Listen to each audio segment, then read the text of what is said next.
Well, here we are once again for another crack at the Astro Weather. This is, if you're new here, and I hope there are some new people. It's always nice to have new people.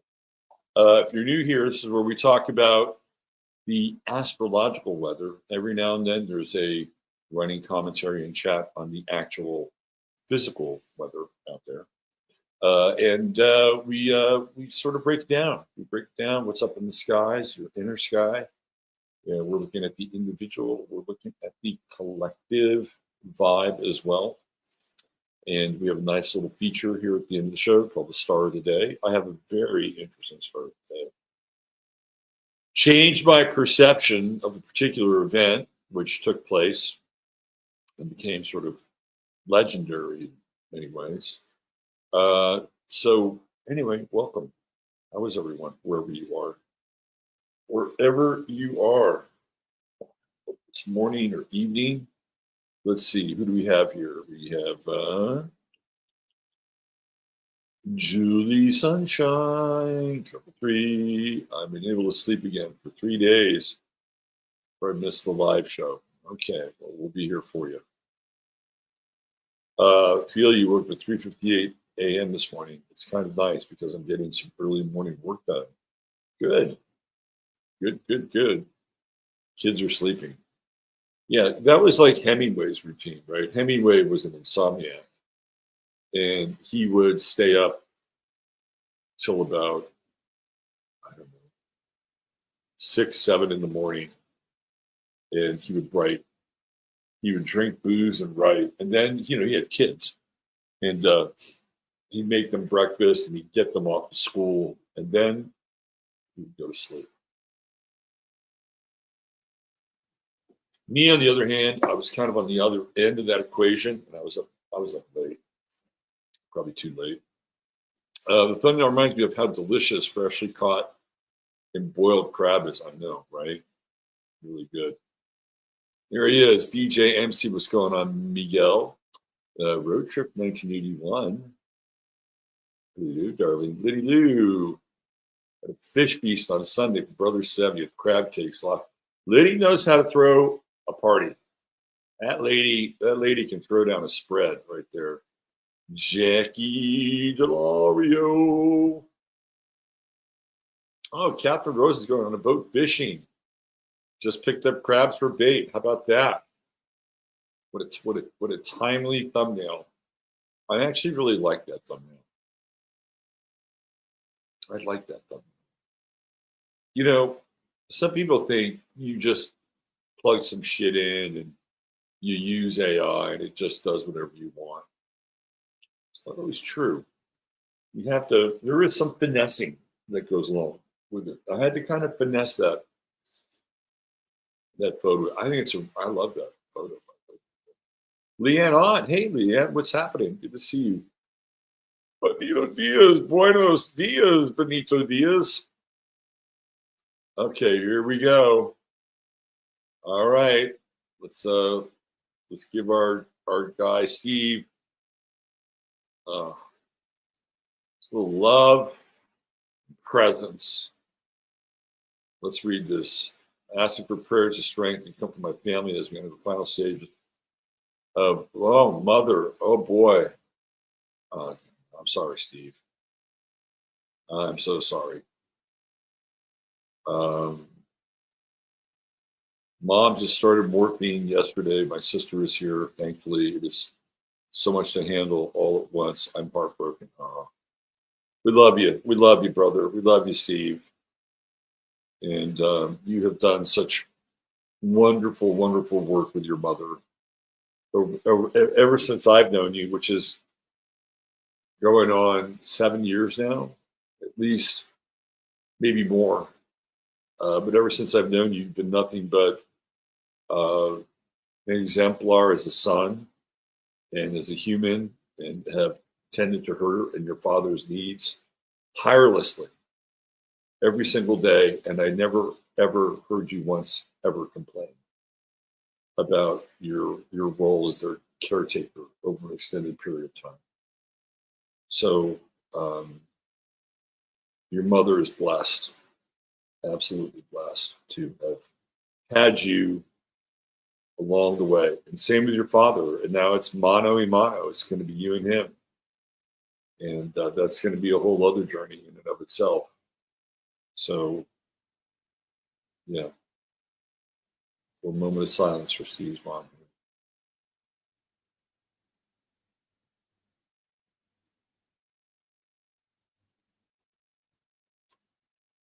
Okay. Butane Lucifer. That's a very funny name to name check right after we have this moment with Steve. Butane Lucifer. Butane Lucifer, I think is the operative here. Janine, good morning, Janine. Barbara Boots is here. My man Ryan's here. There we go. A little locals action. Thank you, Ryan. Man, we have such a nice network here of people. I'm just, you guys are the best. You're the best. You're the best group of anarchic, slightly jaded, highly creative, and deeply warm-hearted people I've ever met. And I'm all happy to know each of you, even though I have not met all of you. So, hey, Nightslide, it was very good seeing Nightslide on Friday's show. For calling. Warlanda's here. Warlanda. Integrity and Karma. Yes, please hit the like if you like it. If you don't like it, you don't have to hit the like. I'm not forcing you. Nobody's forcing you. If you do like it, I'm pretty much guaranteeing you're going to like it. Hit it. We got a Pen Greedy sighting. What's up, Pen Greedy? Miss Nikki's here. Hi, Miss Nikki. Let's see. Oh, Terry Karma's had a rough morning too. Yeah, that's right. There you go. Absolutely. There's beauty in it. Well said. Yes, we'll be talking about the truce, the peace talks, and try to break it down. What a strange sequence of events. PB, what's up, PB? Noel Way, love the podcast with Ryan or Rion. Well, I'm glad you did, Noel. I'm glad you enjoyed it. Maybe you can come join us at the Bridge event where you can get more of that hyperdimensional spiritual technology, an immersion in a multidimensional world that doesn't just lift your consciousness, but reveals your consciousness to be at one with everything. When you think about that, it's a little scary. Let's see, Moira's here. Oh, look at that. It's heating up over in New York City. Okay, Darlene, we'll catch you later. Have a great day. Listen on the road. Tom Jordan's in the house. Yes, if you want, you can get me a cup of coffee right there. Thank you, Ryan. Appreciate that. There she is, the lovely and talented one. Saving Austin 1 2 at a time.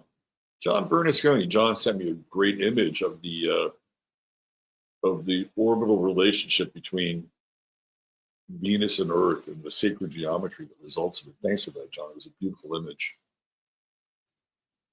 Christine Muse. Christine, we should change your last name. I think you should drop the O to a U. Christine Muse. Ooh, I like the name. I like that. Christine Muse. By the way, if you have not met Christine, she is a wonderful, wonderful person. Melissa Stanton is here. Hi, Melissa. Love Sunday's show. Oh, good. You should come to the Bridge event as well. Is everybody taking time to take care of their inner child today? I was trying to figure out how do I take care of my inner child? What does my inner child crave more than anything? Hmm.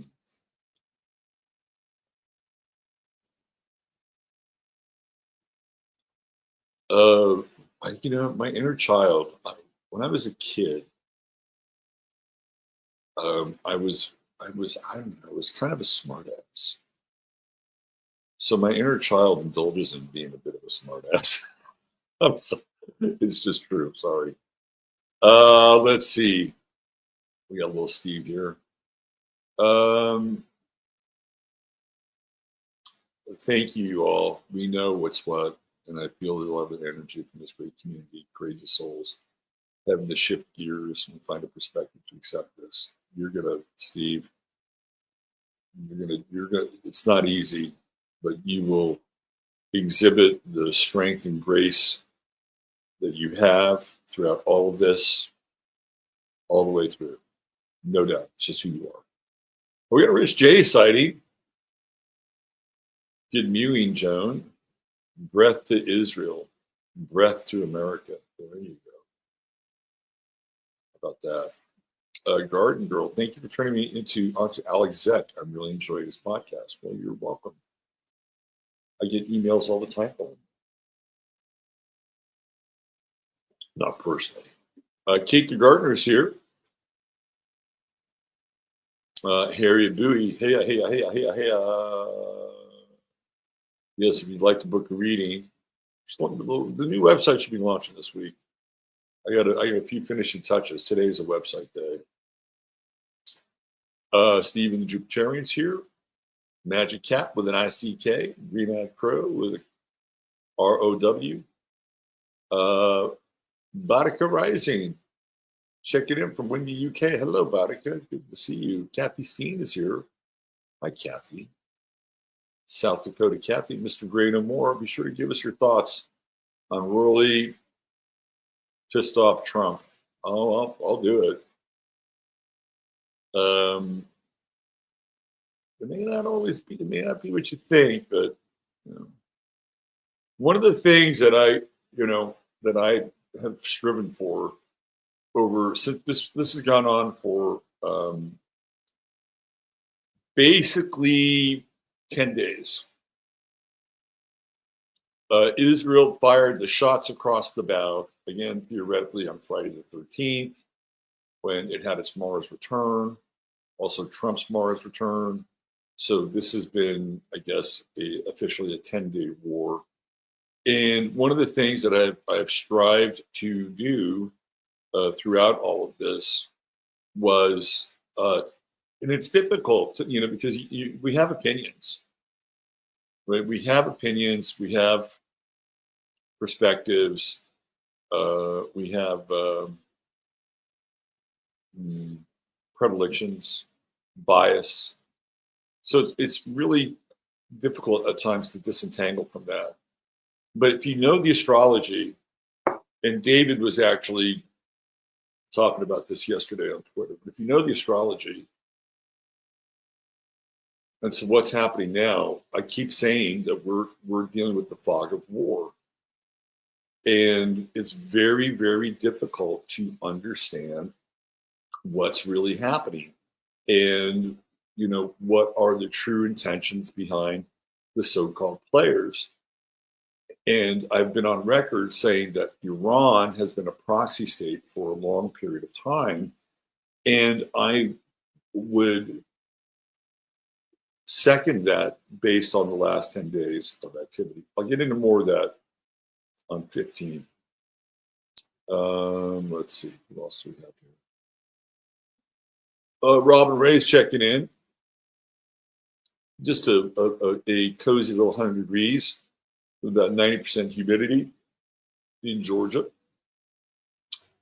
Let's see. Yes, hit that like and subscribe right there. Absolutely. Steve is the all-American guy. Absolutely. All-American guy.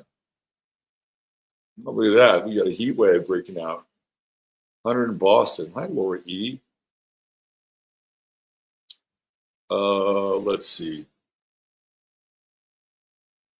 Oh, Julie Sunshine is back with us. I hope you got some sleep.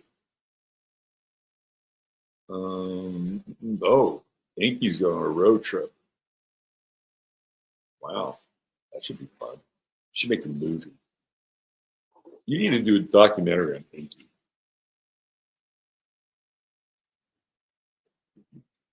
If I had a dog like Inky, he'd have his own YouTube channel. Here we go. Sun Tzu, I sat at my dad's deathbed as he was on morphine, passed away from pancreatic cancer. My mom had survived 16 years since, don't know how. She was extremely dependent. Yeah, my father passed away in 2010. And of course, most of you know that my mother passed away in February of 2024. So 14 years. I think those 14 years, I got to say, those were some of the best years of her life. Yeah, I know she loved my father, but she had to,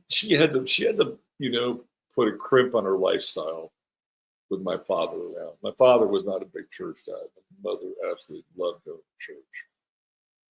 Loved going to church. Oh my God, the church became her raison d'etre, as they say. Okay, let's. But women are more resilient than men in that regard.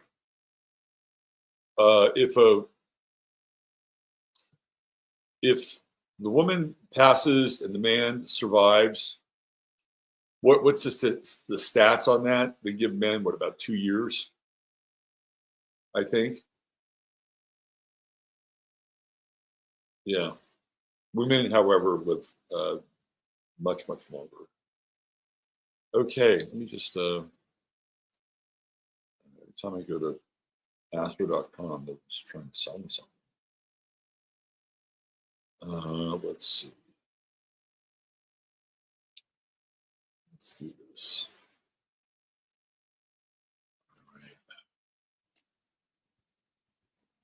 I've got that aha song, Take on Me, in my brain. Can't get it out.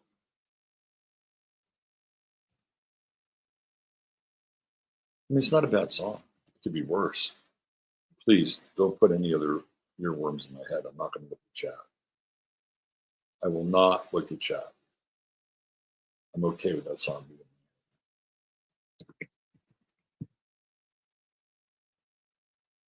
Okay. Um, mm, mm, mm, mm. I'm getting the chart here. Please bear with me. I spent a great deal of time last night learning about our star of the day and trying to understand and see how our star of the day became who he was. And it's a very heartbreaking tale, let me tell you. Very heartbreaking. Okay, I have to put it into overdrive now. All right.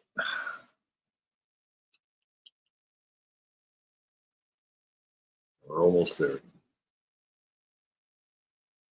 Almost there. We've only just begun to live.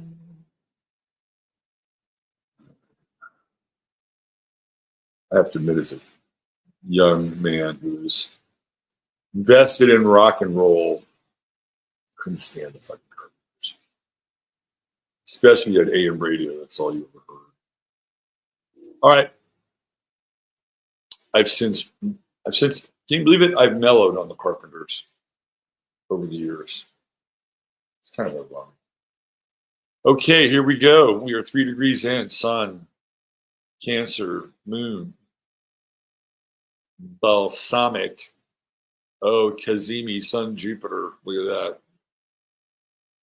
Wow. I think we're dealing with a high degree of emotionality here today, boys and girls. Very emotional day. And you know what's really interesting? This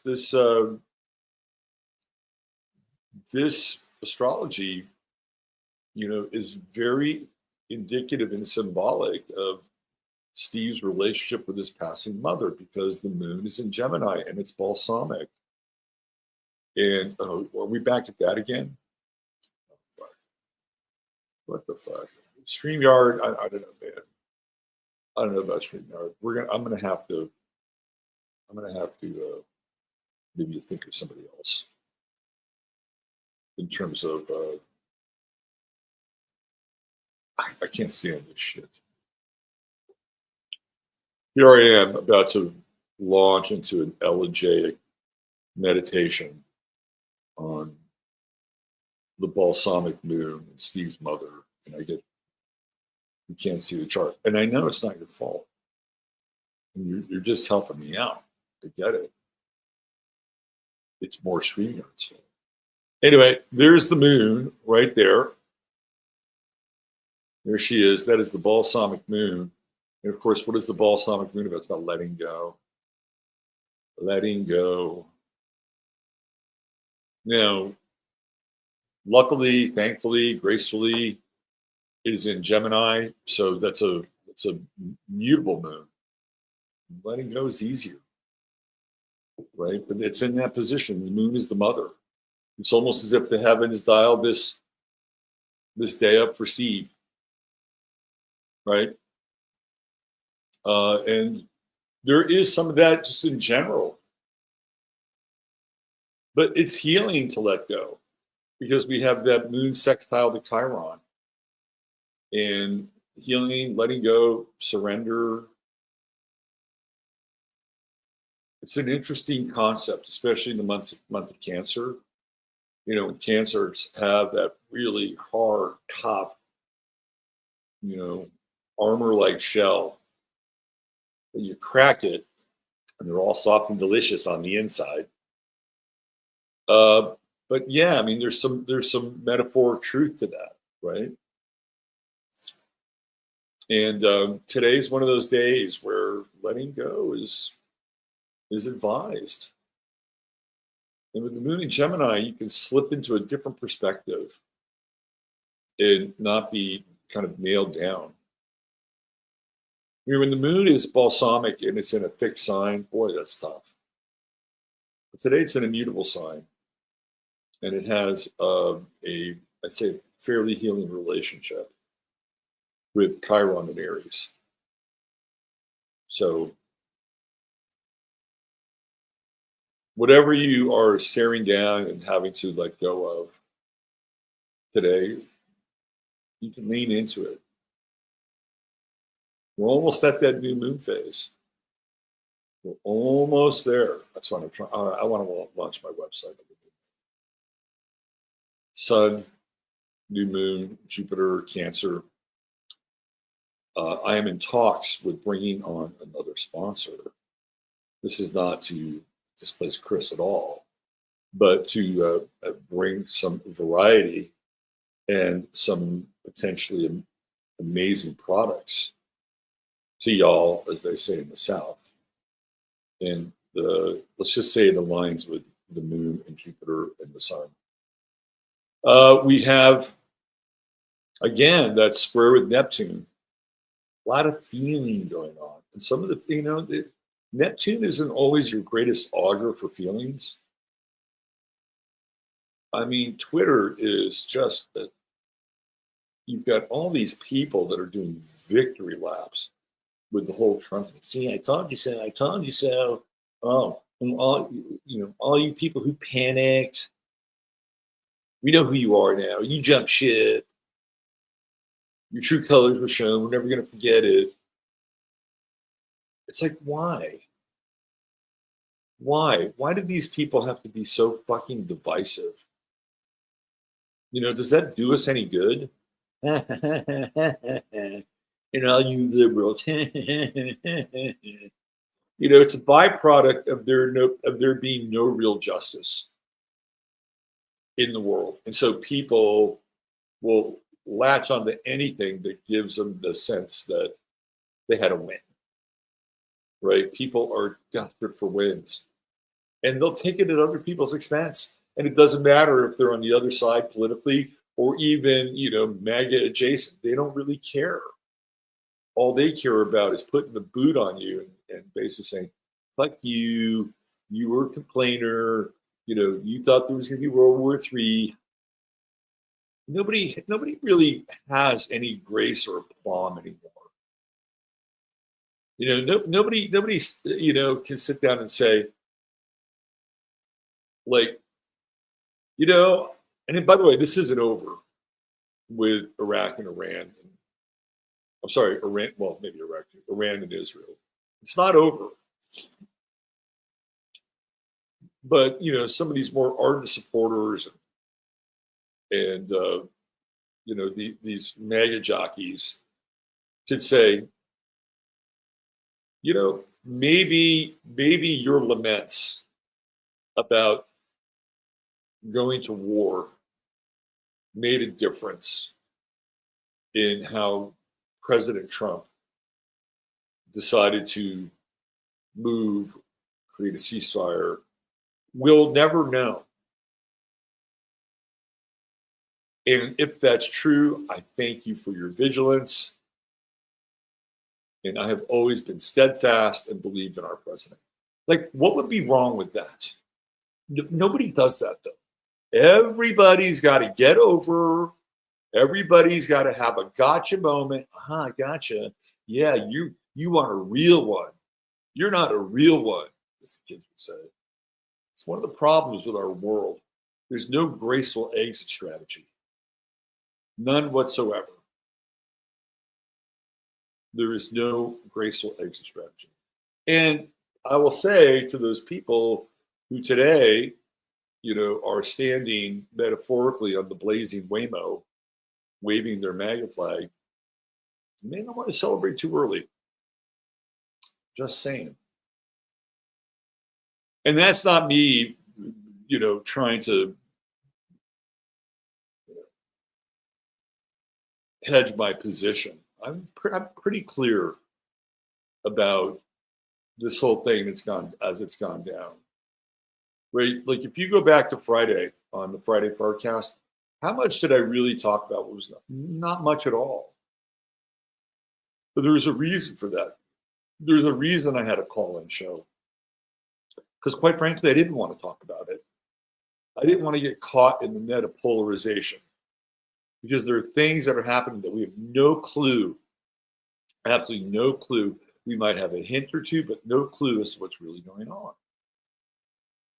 Sunday night, what did we talk about? Didn't talk about Iran. Didn't talk about Israel. Didn't talk about the United States. That was by design.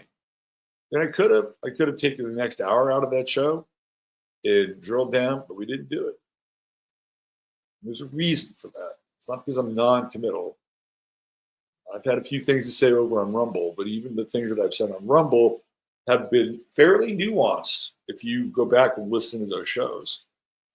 And today will be more of that. Mercury is at the end of Cancer, 26 degrees. Get ready to go into Leo. Boy, it's going to be, you think people are pounding their chest and, cock-a-doodle-doing about Trump and America. Wait till Mercury goes into Leo. Oh, it's going to be insufferable. But it is, this is what I'm talking about with this Mercury Chiron square. Yeah, show some grace upon and leave some space for the wounded. It's like,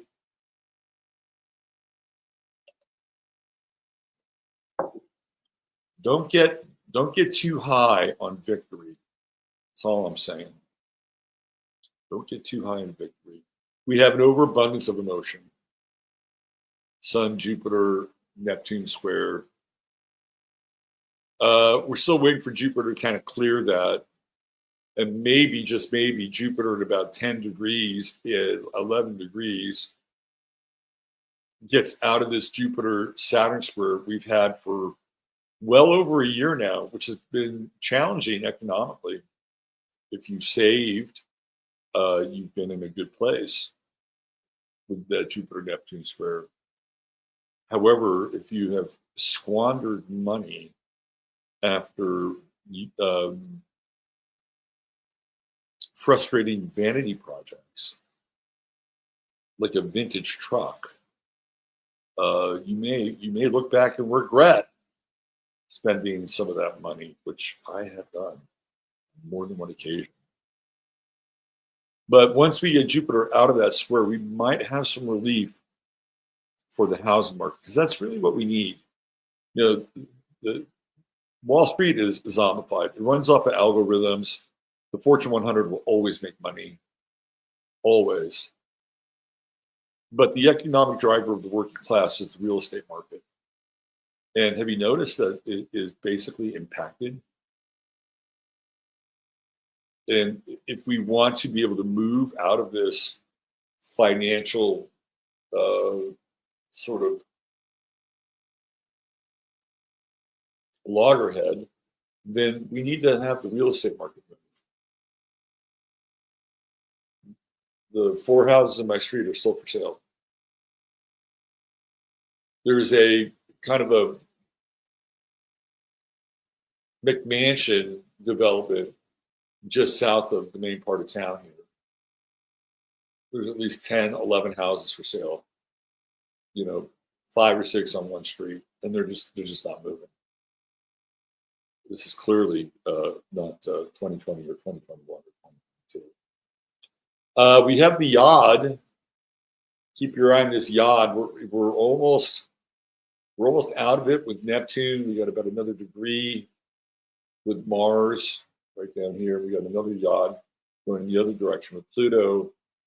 I still am not crazy about it, and that Mars and Virgo is kind of relentless.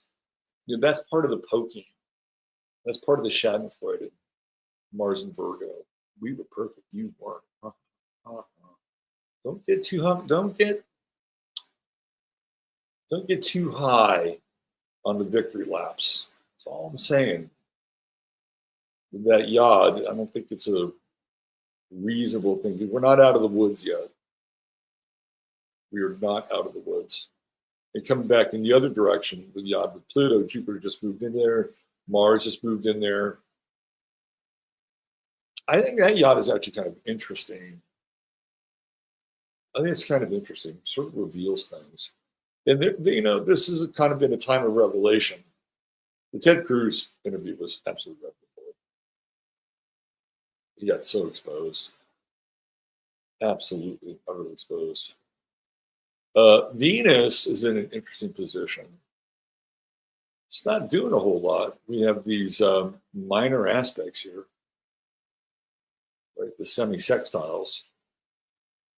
So Venus just kind of hanging out up here in Taurus, 19 degrees, and it's just ready to go into that third decan, which is the Capricorn decan, and that's the decan where people position themselves to have relationships with people in power.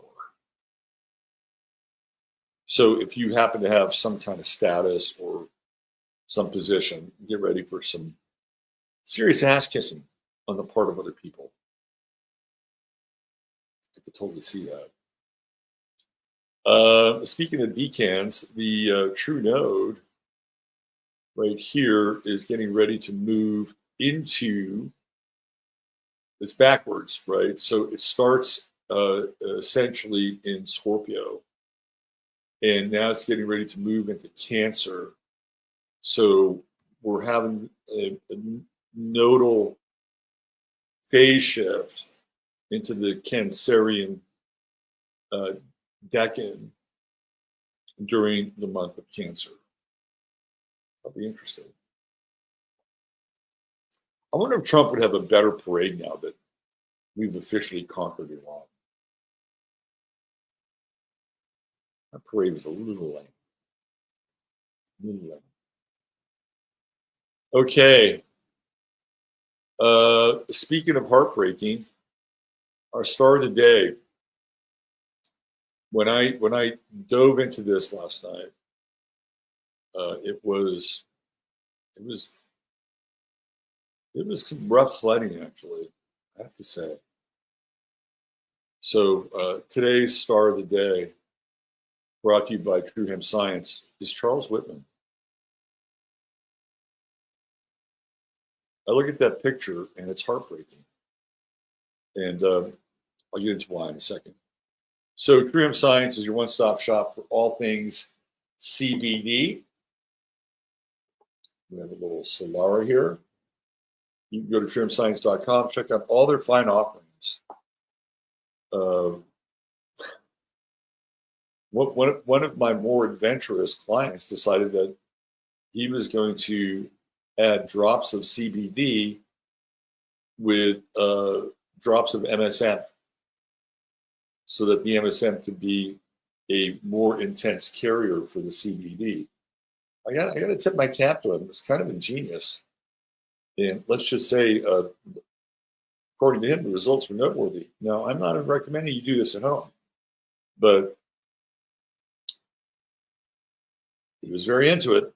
Anyway, if you go to truehempscience.com and you spend $100 or more, you can get the goodie bag, which is very good. You get the gummies. Everybody raves about the gummies. And by the way, SB3 has been put on hold here. Abbott sort of put it aside. They're going to have a special session. And if you're in Texas and you care about CBD, you got to show up at the special session. You got to show up and let Abbott know that you can't do this. You can't do it. There are too many businesses and too many lives and local economies at stake. I think he knows this. You know, I post on his thread on Twitter. You can't do this. You're gonna affect 5,000 independent CBD retailers and somewhere between 40 to 50,000 people who work there, either as an owner, operator, or an employee. That money goes back into local economies. And let's face it, we don't have a lot of fucking manufacturing. Right? So when you have something like CBD, it actually adds to the quality of life of people. It is non-addictive, and it actually grows the economy. Like, it seems like a no-brainer. Leave it the fuck alone. So anyway, SB3 on hold for now. More on that later. All you got to do is type in 15MINS. You'll get the goodie bag. Buy $150, you get the free shipping. There's always a 30-day back. All right, for the remainder of the show, we're going to talk about Charles Whitman. Look at Charles Whitman. He looks like the all-American guy, doesn't he? Square jawed. Look at that jaw. Square jawed, nice, broad forehead, no sloping. This is a picture from his wedding day. If you don't know who Charles Whitman is, he was the Texas Tower shooter on August 1st, 1966. He killed 17 people, including his mother and his wife, which I'll get into later. He's a Taurus rising, and look, he looks like the epitome of a Taurus rising. You know, Taurus rising has sort of two body types. For men, it is like sort of Apollo, Adonis, and Charles Whitman was a big guy. He's a big guy, really big guy. And he had that Taurus rising, just natural strength about him, right? You get that with men, that Taurus rising. Women, you'll get the very, very curvy Venus of Willendorf, not that, but very curvy sort of effect. And then the other version of Taurus rising is sort of more squat, wide, sort of, you know, like farm strong. There are two versions of Taurus rising. He is the former. You can just tell. He had a very rough childhood, but as I've come to understand through many hours of client work, not many people didn't have a rough childhood. Childhood is an initiation. Pluto in the fourth house, Chiron at 0 Leo. That's his wound, being born into this family.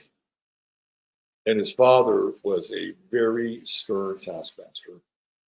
Charles Whitman displayed exceptional skills. He was, I guess, at a young age, maybe second grade.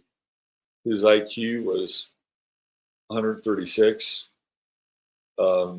He could play violin. He could paint. And he was also, his father took him hunting, and Charles Whitman became an expert marksman at a very early age. But Pluto in the fourth house is the intensity of the father, and is also, since it's Cancer, it's the death of the mother, which we'll talk about here. He too, born with a balsamic moon, right here. And then this is where we get into the dilemma of Charles Whitman. Moon, Sun, conjunction, but different signs. And while I wouldn't say that Charles Whitman suffered from schizophrenia, he did suffer from hearing voices in his head, which we'll get into. And of course, squaring Neptune, both of them squaring Neptune, which is debilitating. And for that kind of square, this guy didn't give up very easily. But I think this is a very difficult Neptune to have, because it's the highest planet in this chart, right? This is sort of what he's aspiring towards. And this is not Neptune's house. Charles Whitman would have always been underemployed, always. And at times even squandering opportunities, which clearly he did. And I'll get into more of his story in a second here. But the real killer, literally and figuratively, is Mars. Mars in his 12th house, and the squaring with the moon and the sun, and impulse control. So one of the things that Charles Whitman did is that his father was so violent that as soon as he turned 18, he enlisted in the Marines. Didn't tell him. The secret enlistment. Mars in the 12th house. Right? Mars is Martian, right? And he scored so high on his tests that they sent him to UT to become an engineer, because they were investing in his education. He could bring that back and, be part of the Marine Corps of Engineers. But he kind of squandered that.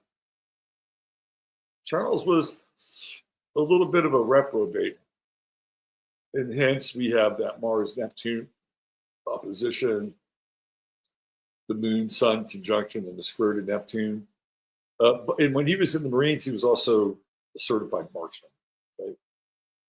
Because he had practiced when he was a kid with his father. He was born in Lake Worth, Florida.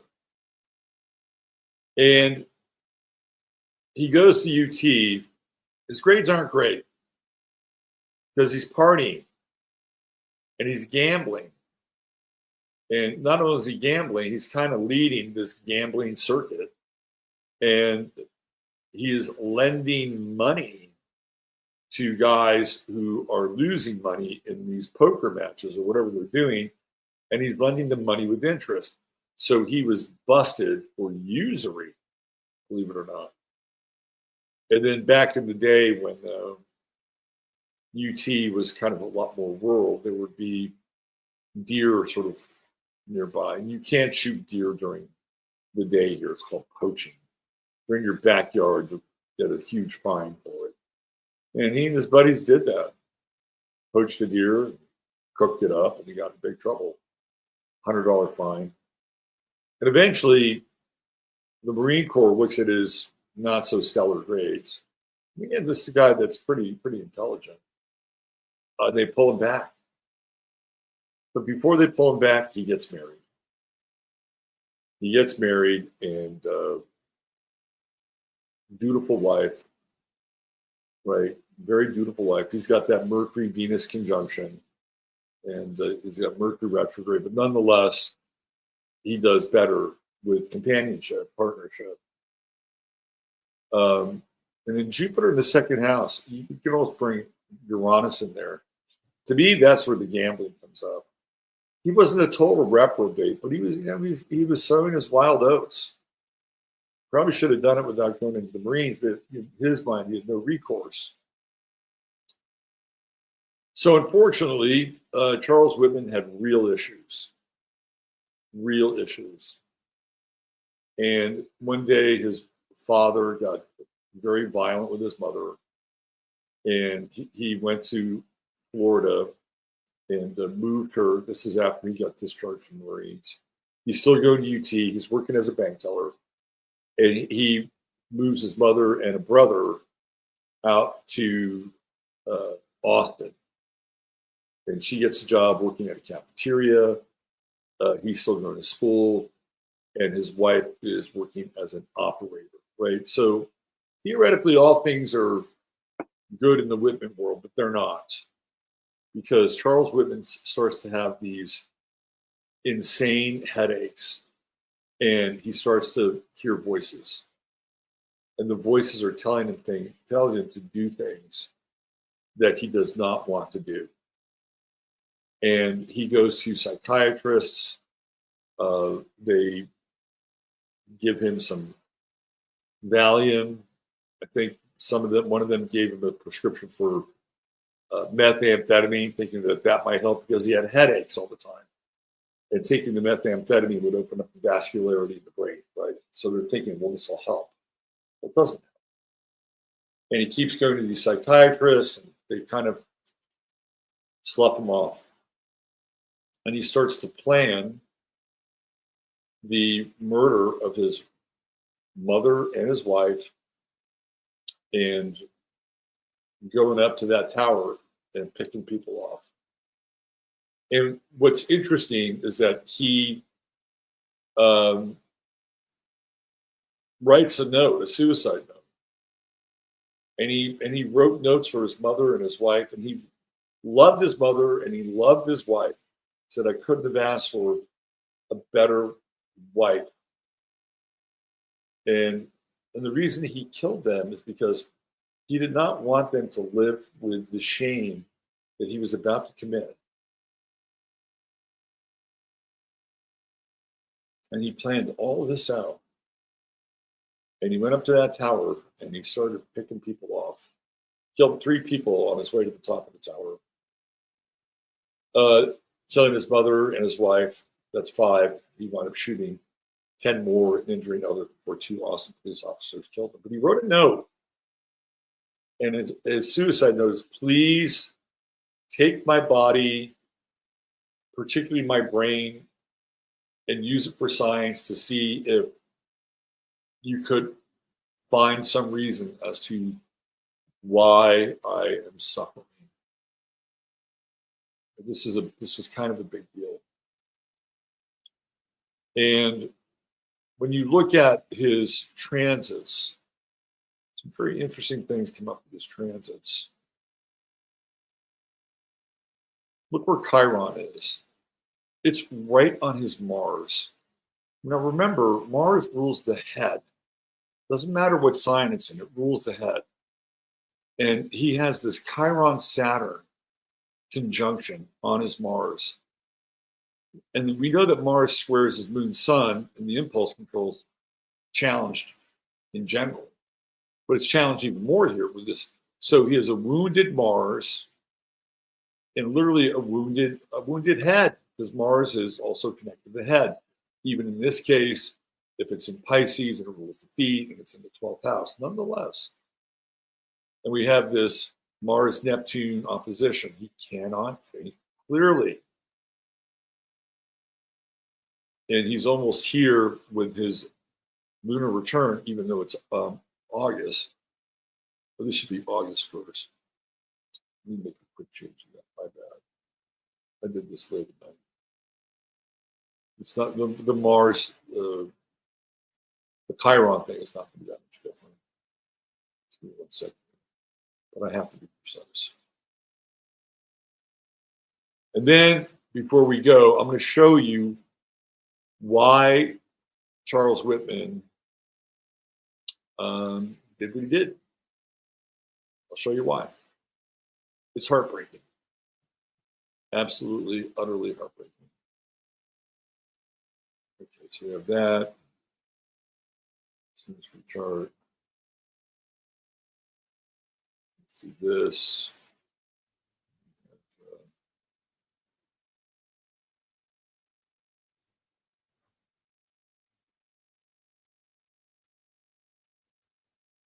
Shooting. Okay.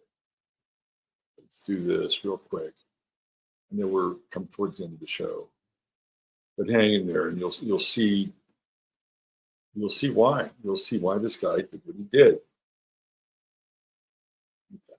So this is going to be what we really want right here.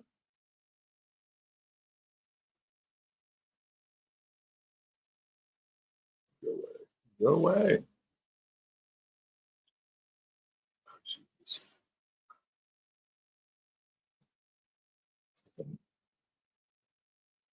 Astro.com. All right. So here we go. Just give me 1 second. I'm going to bring this up. Okay. So this is August 1st. What is that?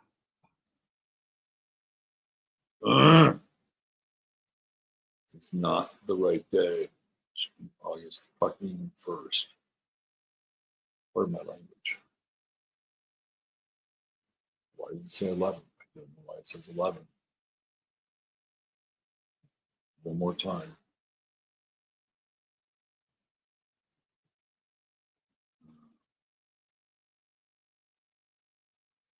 I was too focused on getting Astro.com out of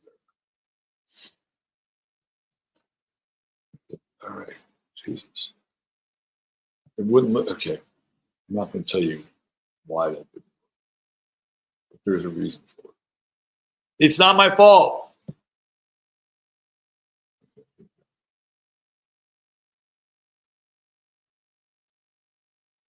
There it is. See, we still have Chiron Mars. And in fact, Chiron's even closer to Mars. The moon is in a bit of a different place. That's really when I saw that and I looked at the dates, I thought, well, that can't be true. So transiting moon is in Aquarius. What's interesting about Whitman's chart is that Capricorn in the midheaven is very much like the tower. You know, it's like climbing up to the top of the structure and then looking down on the rest of the world.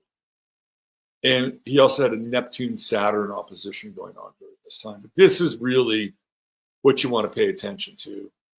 Also, look at this, transiting Mars, Jupiter on top of his Mercury. Terrible. Absolutely freaking terrible. And this is the reason why Charles Whitman pulled that trigger. They dissected his brain and they found a tumor in his brain. This PowerPoint slide provides information on Charles Whitman's neurological condition that may have led to his committing mass murder. The first slide can be used alone as a short reference to the issue, while the additional slide provides more detail and discusses his brain tumor. Okay, this is from Thomas Champney from the medical department in Miami. In 1966, Whitman killed his mother and his wife, and the next day climbed the University of Texas Tower and began firing his rifle randomly at people below. He killed 14 people and wounded 30. He was eventually killed by police officers. During his autopsy, it was found he had a tumor in his diencephalon, which may have been the cause of his abnormal behavior. I do not really understand myself these days. I'm supposed to be an average, reasonable, intelligent young man. He kept copious notes. He had a journal. He was actually journaling his condition. However, lately, I cannot recall when it started, I've been a victim of many unusual and irrational thoughts. After one session, I never saw the doctor again, and since then I've been fighting my mental turmoil alone, and seemingly to no avail. After my death, I wish that an autopsy would be performed on me to see if there's any visible disorder. Charles Whitman's autopsy found an astrocytoma in his brain. Now, they had concluded that it did not influence his behavior. I disagree with that. A legislative commission stated that the tumor was a glioblastoma and that it could have led to Whitman's inability to control his emotions and actions. Some have hypothesized that his tumor may have pushed against his amygdala, leading to abnormal behavior. He's actually pointing to the tumor. This raises the question of an individual's responsibility. If a brain tumor causes an individual's changed behavior, is that individual responsible? Is the individual competent? What lessons can be learned from this tragedy? Would someone like this be able to donate their organs or their body? I'll hold off on that. But it's a very interesting case. And I knew that Whitman had been the tower shooter, but I didn't realize how much this tumor played a role in his irrational behavior, which he was clearly cognizant, aware of, sought help for, and couldn't get it. Right? I don't think they had MRIs back then.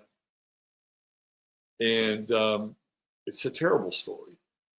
Absolutely terrible. But astrologically, you can see it, right? Like in that moment, Chiron, Saturn, on that Mars in the 12th house, where we know with the square with Sun, Moon, he has impulse control, right? And then on that day, what did he have? He had transiting Mars on his natal Mercury and Venus.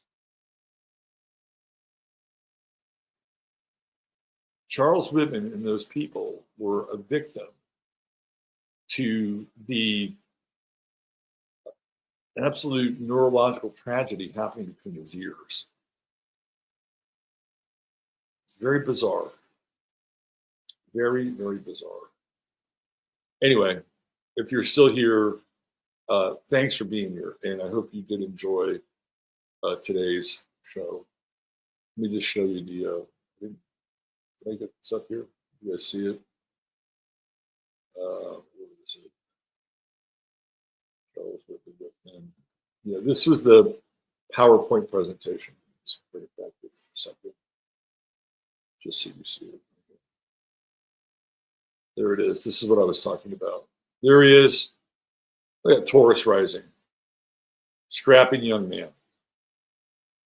And there's his brain, and you can see where the tumor is. Pointed at the tumor right there, right? But there's also some gray matter, darker than gray matter up here. So that's where the tumor was. And this is from the University of Miami. Ethics, Competence, Neuroanatomy. And I guess Jay Haller wrote something on the role of central medial amygdala in normal and abnormal aggression, a review of classical approaches. Brain dysfunction. Sad, sad, sad story. And clearly he loved his mother. Clearly he loved his wife. Just heartbreaking. And yet the guy had the presence of mind to say, hey, take my body, take my brain, try to figure out what was wrong with me so maybe he can help other people in the future. Anyway, that's your star of the day. Thanks for being here. I'm jumping over to 15 minutes and I've got to run. So if you're still here, you know the drill. Take care of yourself, treat each other well. God bless. Love you all. Bye for now. Robert Phoenix signing off.